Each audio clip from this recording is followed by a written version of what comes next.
ব্যবসায়ীদের শীর্ষ সংগঠন এফবিসিসিআই নির্বাচন হতে পারে আগামী নভেম্বরের শেষ সপ্তাহে।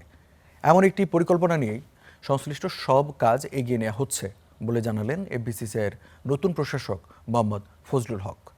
তিনি আরও জানান, নির্বাচনের আগে কিছু বিধিমালা পরিবর্তনের পাশাপাশি ঠিক করা হবে ভোটার তালিকাও।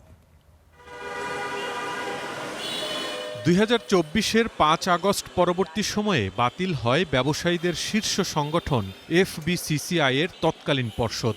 এ সময় গা ঢাকাও দেন সংগঠনটির অনেক নেতা। পরবর্তীতে অন্তর্বর্তী সরকার এফবিসিসিআই-তে প্রশাসক হিসেবে নিয়োগ দেয় সরকারি কর্মকর্তাদের, যা নিয়ে সমালোচনাও ছিল অনেক।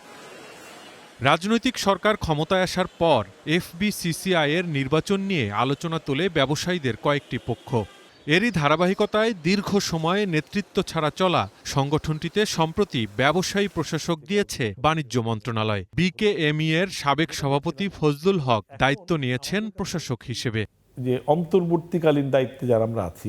স্টার নিউজকে দেয়া এক সাক্ষাৎকারে ফজলুল হক জানান, আগামী নভেম্বরের মধ্যেই একটি গ্রহণযোগ্য নির্বাচন করে ব্যবসায়ী প্রতিনিধিদের হাতেই এফবিসিসিআই পরিচালনার দায়িত্ব বুঝিয়ে দিতে চান তিনি। মূলত যে রিয়েল রিপ্রেজেন্টেশন সেটা শুরু হবে কিন্তু যখন নির্বাচিত প্রতিনিধিরা দায়িত্ব গ্রহণ করবেন, তার মাধ্যমে বলবো যে রিয়েল রিপ্রেজেন্টেশন তখন আসবে এবং সেই কাজটা যত দ্রুত করা যায় সেটি আমাদের লক্ষ্য। এখন আমরা চাচ্ছি যে নভেম্বরের শেষ সপ্তাহে 25-26 তারিখের দিকে বা শেষ সপ্তাহে যদি বলি, শেষ সপ্তাহে নির্বাচন করার জন্য টার্গেট নিয়ে আমরা এগোচ্ছি।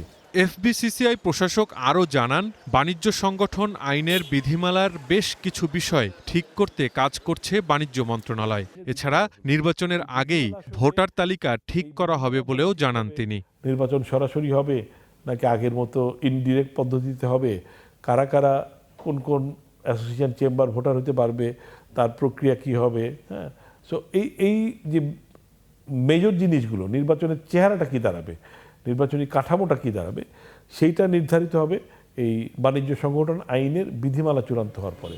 আগামী দিনে দেশের ব্যবসা বাণিজ্যের প্রসার ও সংকট উত্তরণে এফবিসিসিআই যথাযথ ভূমিকা রাখবে বলেই আশা করছেন সংগঠনটির প্রশাসক। Hasanul Shaon, star news, Dhaka.